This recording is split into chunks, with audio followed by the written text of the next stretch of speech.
good is your last choice. 2-4 hours to deliver your reward. When you open your eyes in the morning and you see the sun shining, go on and tell yourself it's gonna be a brighter day. A brighter day. Yes, it is. It's gonna be a brighter day. A brighter day. Yeah, it's gonna be a brighter day. Yes, it is. Kunta Gable, Bernell, Juluke, and Sidney Hill relieved and overwhelmed to have their freedom back after serving 28 years in prison. I done tried everything I could, went through every avenue I had. It didn't work. Back in 1996, then teens, the three were convicted in the murder of Rondell Santanic. There was evidence that these boys were not where this crime occurred, could not have committed this crime. Prosecutors for the Orleans DA's office Civil Rights Division presented key evidence that linked the murder to former police officer Lynn Davis and Sammy Williams.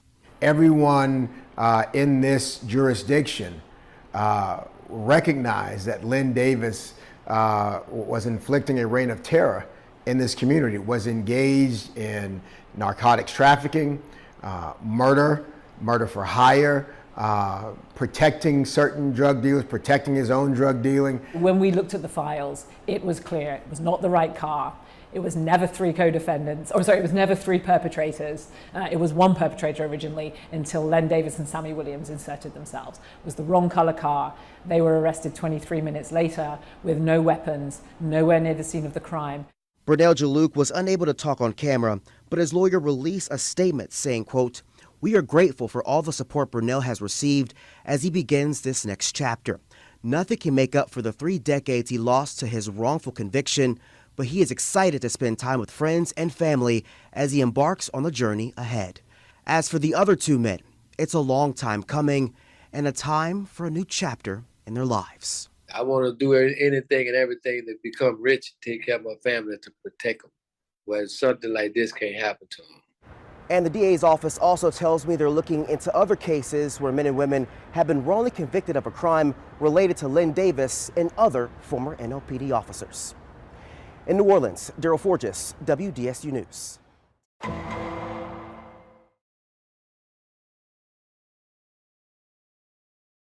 Welcome back to Family Fortune. You all have been following the story, and you know how important it is for us to get it out there, what happened to my father, and how excited that we have been for everyone's story to get out there. As far as you've seen Shatter Shield, you've seen everyone talk about Lynn Davis, right? But there was over 300 cases, and there was over 300 families and different lives touched. So today we're going to start with talking to some other very important people who were affected by the situation as well. In 1994, we had 3 young men who were Kunta Gable, Bernell, Juluke, and Sidney Hill, who were wrongfully convicted of a murder as well in connection with the Lynn Davis story. And we have them here with us today, and they're going to tell us a little bit about how things have been for them since they came home. My dad knows them. They're good friends. They was in there laughing and hanging out. And I just wanted to get started. Daddy, you have anything you want to say? Well, it's pretty touching because what you see right now is like 100 years served in penitentiary. Wow. In between 3 men. What? And so it's like, that is mind blowing. And I seen them every day up and down the walk. You know, they were playing ball a lot. You know, they were very athletic. But so it's surreal at this point. But yes, I'm eager. I've been following them. And let's get to it. Okay. So I would like to say, welcome home again. I'm excited about it. I'm happy to see you guys here with us today. You guys actually were released October of 2022, and then my dad came home in December. Yeah. So this was just an amazing story, guys. So I just want to take it back a little bit because I know you guys lost 28 years or more, right? 28 plus. And I just want to know a little bit about who you guys were before all of that happened, because you were kids. I'm hearing that you were between 17 and 18 years old at the time. So to lose 30 years of your life, like, what was going on before this took place? I'll let my brother take Go out. with Bernie. Well, in my life, I don't really know what was going on personally or where I was headed to, but I know I was in a good place, you know what I mean? Yeah. But it took a lot out of me. I'd probably be dead or something if it wouldn't happen, so I ain't bit about nothing. Right. But I'd be more successful as a person if it would have happened, but I Right. lost out on a lot. As far as my kids and 3 siblings dying, Wow. you know, grandmother dying, you know how people die. Oh, you yeah. know. I be Yes. saying die all day, but Oh yeah, my dad lost both of his parents. Yeah. And when he was released, what was I, 34, 35 or something like that? So how old were your kids when you were released? true. The 30s. Oh. I got grandkids now. Yeah. Wow. And I, you know, when I left, they were babies. You know, and I got grandkids, but it's hard to explain. You know, I don't want my testimony to become my testimony, but Yeah. people feel played when you tell your story. You Oh know? yeah. Oh yeah. Oh yeah. And you know, the other day my mother checked me. She said, "What this is you saying about nobody ain't did nothing for you?" But out 28 years, how long you think you could be there? You know, we have our streets, we got our come and goes. It's all right. Yeah. You know, but you know, I shouldn't have to watch my tongue. You know what I mean? Right. Right. Because you offend somebody, you know, you take it as is. This is a different world now. Yes. You know what I mean? And I was good at everything. I thought I'd be real far gone now, but to be honest with you, I take one day at a time, and I'm glad it happened. You know what I mean? Yeah, Oh, yeah. you're here. That's a blessing. You're still here. And I love that. Thank you. And I just want to let you know, yeah, some people don't want to hear it and they get offended, but at the same time, you did the time, you know? And that's what this podcast is about. It's about you guys being able to tell your story from your side, however that was. Right. So thank you for sharing that. Because we all lost a lot in this, and you guys were kids, like I said, and you had a few kids when you were younger. Right. And to just, were they visiting? Because I know they want us to see our dad like all the time. Were they bringing your kids? You know, it wouldn't be satisfied to you to say I saw you enough. It'd be satisfied to you to say you saw me enough. You know, Yeah. That's deep. you know, That's deep. That's deep. Who gonna tell you when I was trying to get you up here for your birthday? Oh, I got a fat hole. Who gonna say all that? Right. Who gonna say all what to the paper? It worked out fine. My kids in college, they all right. They came out fine. Good. That's good. But what's offensive? It don't supposed to be. Right. You know? Thank you. Thank you. For sharing that. Yes. How about you, Kunta? What were you doing at this time? Basically, me and his brother, like, for instance, me and his brother go back to 10 and 11 months. He was 11 months old, I was 10 months old. What? We've been together damn near all our lives. Wow. And all the way up to that point, and we still together. So it's a blessing to be here as well. Basically, he was the talented one. Oh, I was okay. the curious one. You know, Okay. I was the curious one as a kid. My mother named me Kunta, and I just knew that I was going to be walking a different road from all my other bros. You know, I knew there was a reason she gave me that stigma. She never explained to me why she gave me the name, but she did allow me to watch the movie every year. Okay. Month of February, which I was born, the same year the movie came out. Wow. I always was in a different space in my head. You know, still today, I try to pull myself together, deal with anxiety issues. And me being actually entrapped with that case and living on that plantation with the name Kunta was something different from me, from everybody in the prison. So it made me rebel a lot. Yes. I couldn't get with no government funded programs, no schooling, nothing, because I wasn't supposed to be there.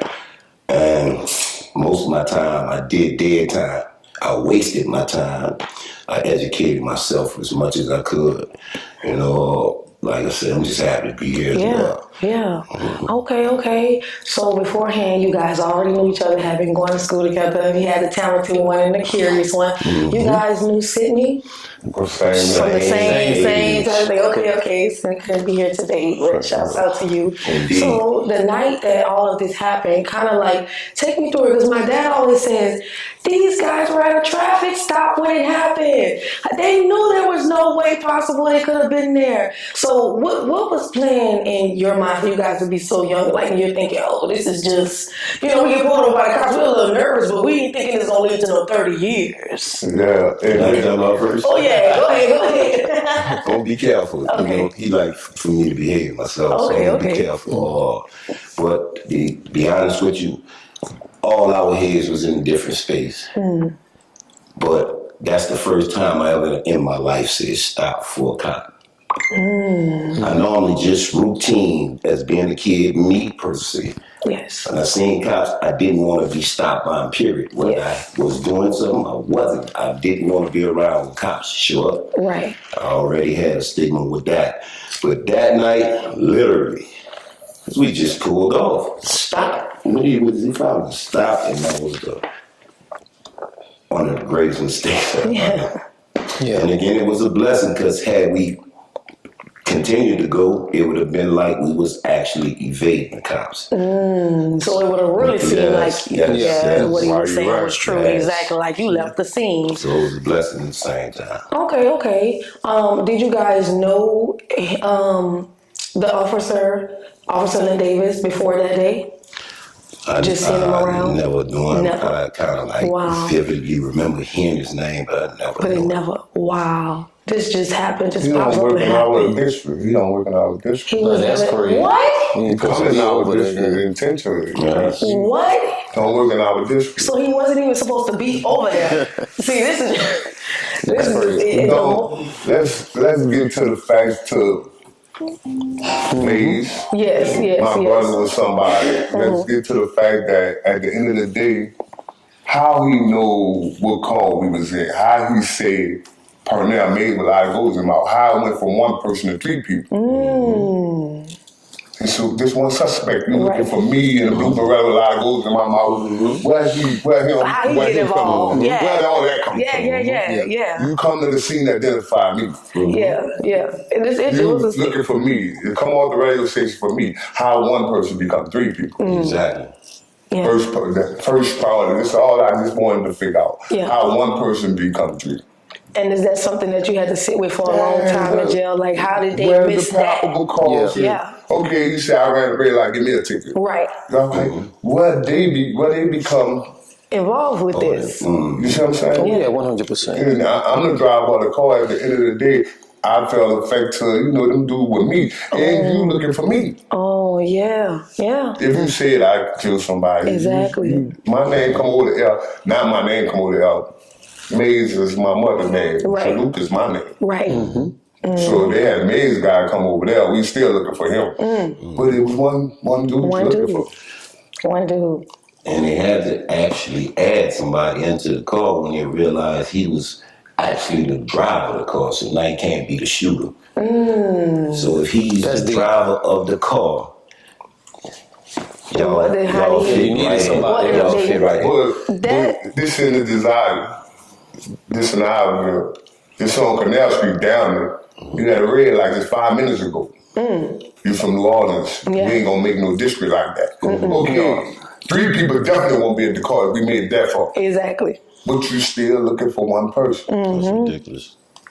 And then when you bring a line up to the situation, how they get to the line to the homicide place, I don't know. Yeah. It's a traffic stop. Yeah. Okay, we here, and then you identify all 3 of us in the lineup, one by one. We ain't put up with nobody. Who not gonna say the police say that's them? That's them. Right. Oh yeah. And that's what all these cases is resting on. The police say that's them. That's what he said. Oh, Exactly. That's the only thing gonna say it. But you put me in this place and you put me behind this wall. I'm by myself. I don't know the law. I'm a kid, but somebody's supposed to be up here with me. Exactly. If you take me out, you put him in there, and you didn't put him in there, and this right. Right. No lawyers, no nothing to do nothing. And like you said, someone's supposed to be in here with me. So there was no lawyer. They didn't call anyone. The ones that were 18, they didn't need a parent, but they didn't try to contact anyone. They just ran with it. One phone call out, but let's keep this in mind that Lynn Davis brought this witness from the scene and on to the traffic stop. At seconds after the murder happened, so you already identified us. We ain't got to go through that. Right. You put a light in our face when he come up to the car, you're in the back of the police car. We not stupid. Right. And then you say that you ain't never come there. You're radio you saying you on the scene. Come on now. You. That's sad. It's not adding up. Your radio saying the murder happened while this police behind us. The police happened to die. That stopped us. Wow. And here's the biggest problem with that for me is that it went up so many channels and nobody caught it. Nobody ain't identified the call. That's on me. It's not so you come to trial and you say, we're gonna get to that. Oh, we didn't see Bernell. We saw Kunta and Sydney. Because I'm stuck out. I have to be in the car. I'm driving. Yeah. How could you exclude the fact that only one person's name was over this thing? Yeah. Now you exclude, I didn't see him. Yeah. Like it's supposed to make sense. Right. And like you just said, Kunta, it's not the fact that they didn't see it. All the chains of command, let it keep going. All the courts went to all taught it how it go. Yes. He can't do that. The DAs, they taught it how it go. Yeah. They taught him how it go because this guy illiterate, he can't count on no effect to the guy, whatever. He's convicted for attempted murder already. He's supposed to serve jail time. He do this here, he ain't gonna serve no jail time. You know how it goes. He doing it. Yeah. So, how could you get convicted for attempted murder and serve no jail time? That's 50 years. Excuse me 1 second. Yes. Can I share this? Yes. This is to add on what he said for us, the guy that actually made the only witness against us. This guy literally told the grand jury, this is on document, that he did not see me, him, or my co-defendant the night of the murder, period. This was told to the grand jury. Wow. How do you get an indictment when this man, the only witness, told the grand jury that he heard, he never seen How many me? Judges that is? Come on now. That's true. The grand jury. The grand jury. The grand jury, they set up like a jury. Yeah, set up like a jury.